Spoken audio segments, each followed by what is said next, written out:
സേമിയ custard pudding അതാണ് കേട്ടോ ഇന്നത്തെ നമ്മുടെ റെസിപ്പി. നല്ല എളുപ്പത്തിൽ ഉണ്ടാക്കാൻ പറ്റുന്ന സേമിയ വെച്ചിട്ടുള്ളൊരു പുഡിംഗാണ്. എങ്ങനെ ഉണ്ടാക്കിയെടുത്തുള്ളത് നോക്കിയാലോ.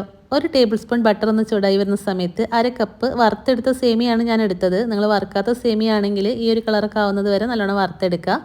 എന്നിട്ട് ഇതാ 1 കപ്പ് പാൽ ഒഴിച്ച് കൊടുത്തിട്ടുണ്ട്. ഇത് നല്ല തിന്നായിട്ടുള്ള സേമിയാണ്, അതുകൊണ്ട് പെട്ടെന്ന് വെന്ത് കിട്ടും. അതുകൊണ്ട് ഞാൻ 1 കപ്പേ ചേർത്ത് കൊടുത്തിട്ടുള്ളൂ. നിങ്ങൾ എടുക്കുന്ന സേമിയയ്ക്ക് അനുസരിച്ച് പാൽ ഒഴിച്ച് കൊടുത്തിട്ട് നല്ലോണം വേവിച്ചെടുക്കുക. നല്ലോണം വെന്ത് വരുന്ന സമയത്ത് 2 കപ്പ് പാൽ എടുത്തിട്ടുണ്ട്. അതിലൊരു കുറച്ച് ഞാൻ മാറ്റി വെച്ചിട്ടുണ്ട്.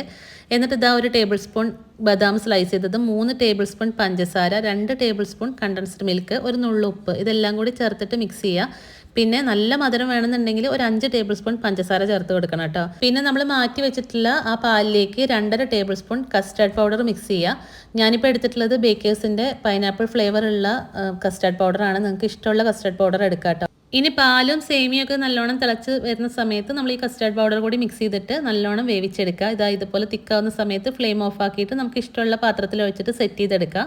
ചൂടാറി കഴിഞ്ഞാൽ ഫ്രിഡ്ജിൽ വെച്ചിട്ട് കഴിക്കുകയാണെങ്കിൽ നല്ല ടേസ്റ്റാണ്. പിന്നെ മധുരത്തിൻ്റെ കാര്യം, ഇതൊരു മീഡിയം മധുരം മാത്രമേ ഉണ്ടായിരുന്നുള്ളൂ. നിങ്ങൾക്ക് നല്ല മധുരം വേണമെന്നുണ്ടെങ്കിൽ കുറച്ചുകൂടി പഞ്ചസാരയോ കണ്ടൻസ്ഡ് മിൽക്കോ ചേർത്ത് കൊടുക്കണം കേട്ടോ.